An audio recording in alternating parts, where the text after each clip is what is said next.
Heat capacity, heat capacity इससे पहले specific heat capacity study किया था। स्पेसिफिक हीट कैपेसिटी हमारे पास क्या था? स्पेसिफिक हीट कैपेसिटी हमारे पास अमाउंट ऑफ हीट या चेंज ऑफ हीट था with respect to temperature, with respect to, हम उसको स्टडी करते हैं मैस के।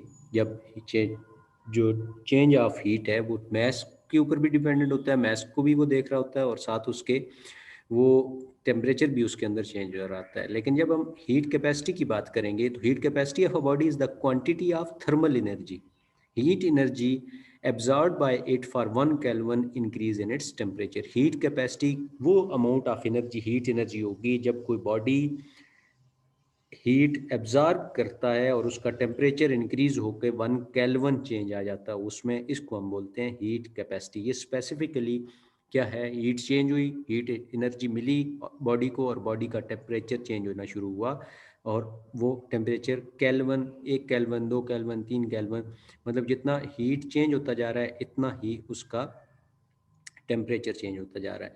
तो heat capacity is equal to del Q over del T. किसके ऊपर डिपेंडेंट है? हीट पर यूनिट टेम्परेचर कि जितना टेम्परेचर, जितना हीट चेंज होगी इतना ही उसका टेम्परेचर। तो ये हीट चेंज होने के साथ साथ टेम्परेचर का जो चेंज है उसको आपस में डिवाइड कर दें तो हमारे पास क्या आ जाएगा?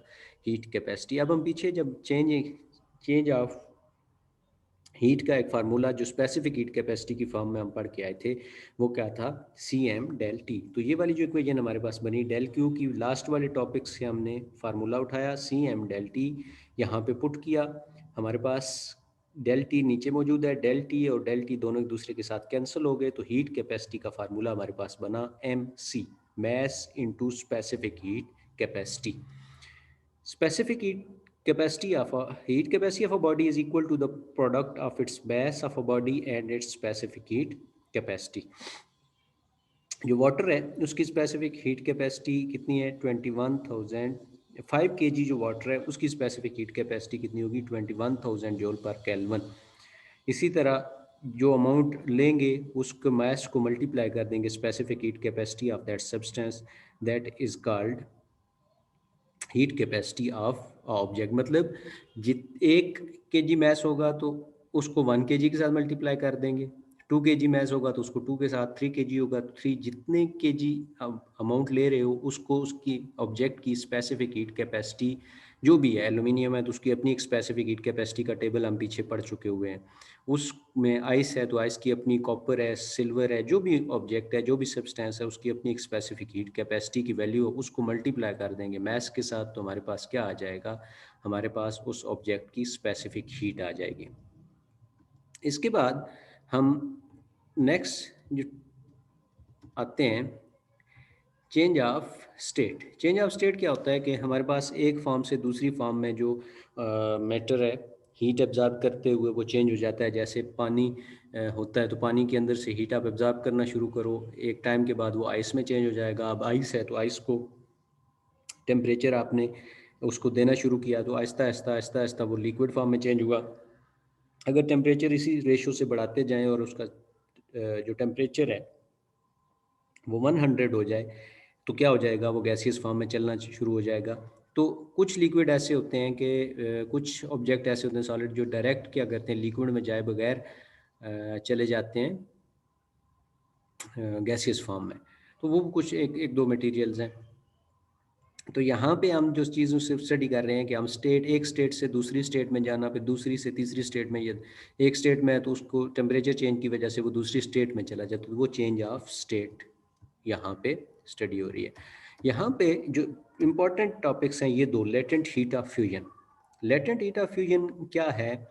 वो पॉइंट जिसके ऊपर अगर टेम्परेचर चेंज हो रहा हो या वो टेम्परेचर जिसके ऊपर सॉलिड मेल्ट होना शुरू हो जाता है, इस पॉइंट को बोलते हैं फ्यूजन पॉइंट या मेल्टिंग पॉइंट। मेल्ट हो रहा है आहिस्ता आहिस्ता, उस टेम्परेचर जो है वो क्या हो रहा है? सॉलिड चेंज हो रहा है लिक्विड में। अब कुछ ऐसे हैं जैसे आपके पास आइस है। अब आइस है, बर्फ़ पड़ी हुई है और बर्फ़ का हमने टेम्परेचर चेंज करना शुरू किया है, उसको हीट प्रोवाइड। अब क्या होगा? सबसे पहले तो आइस डायरेक्टली ऐसा तो नहीं होगा कि यकदम बिल्कुल हमने जैसे ही उसको हीट प्रोवाइड की तो वो सारी की सारी बर्फ़ पानी, बल्कि क्या होगा? आहिस्ता आहिस्ता ग्रेजुअली वो टेम्परेचर चेंज की वजह से थोड़ा थोड़ा थोड़ा थोड़ा थोड़ा थोड़ा वो लिक्विड में चेंज होगी, कुछ हिस्सा लिक्विड होगा, कुछ आइस होगी, फिर आहिस्ता आहिस्ता कम आइस रहती जाएगी। और लेकिन जब तक वहाँ पे आइस है, तो इसका मतलब ये है कि आइस जब तक अपनी उस आइस की फॉर्म में मौजूद है तो उसका टेम्परेचर ज़ीरो है। अगर ज़ीरो ना होता तो वो आइस की फॉर्म में ना होती।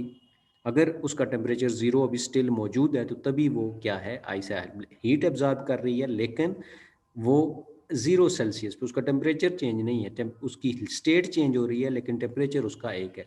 तो वो क्या है, heat energy required to change unit mass of substance from liquid state at its melting point without change in its temperature. अब आइस का अपना अंदर का टेम्परेचर चेंज नहीं है, लेकिन उसकी हीट मिलने की वजह से इर्द गिर्द सराउंडिंग का टेम्परेचर इस तरह का है कि वो उस क्या चेंज हो रही है, उसमें लिक्विड में चेंज हो रही है। तो वो टेम्परेचर, वो पॉइंट जिसके ऊपर वो, जिसमें एक सॉलिड के अंदर का टेम्परेचर चेंज नहीं हो रहा, लेकिन वो एक फॉर्म से दूसरे फॉर्म में विदाउट चेंजिंग द टेम्परेचर, वो एक फॉर्म से दूसरी फॉर्म में चेंज हो रही है, इसको हम बोलते हैं latent heat of fusion. Latent heat of fusion का जो फार्मूला है ये नीचे गिवन है, H F is equal to del Q F over M. Del Q F ये लेटेंट हीट है, is equal to M H F. ठीक हो गया। Zero ice change at 0 Celsius into water. Ice पानी, आइस का temperature क्या होता है, 0 सेल्सियस, वो पानी में चेंज होना शुरू हो जाती है जब हीट प्रोवाइड करो। तो latent heat of fusion of ice is 3.636 in 10⁻⁵ joule per K G, joule kilo per K G. That is 3.36 10⁻⁵ joule heat is required to melt 1 kilogram of ice into water at Celsius।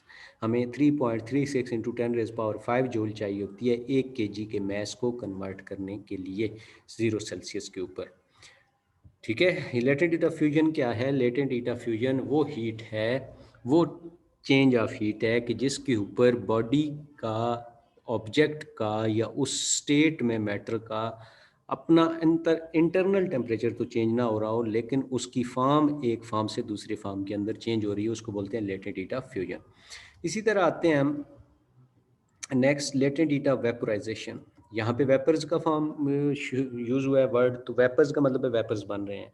तो वो point जिसके अंदर matter का, liquid का temperature तो change नहीं हो रहा, टेम्परेचर सेम है। जैसे पानी बॉयल होना शुरू हो जाता है 100 पे, अब बॉइलिंग पॉइंट उसका क्या है 100, लेकिन क्या हो रहा है, उसके ऊपर उसकी फॉर्म चेंज होना शुरू हो गई है। बॉयल हो रहा है पानी, बॉयल होने के साथ साथ उसका जो टेम्परेचर है वो सेम है 100 पे है, और उसके बुखारात बन रहे हैं, वो वेपर्स में चेंज हो रहा है, गैसियस फॉर्म में जा रहा है।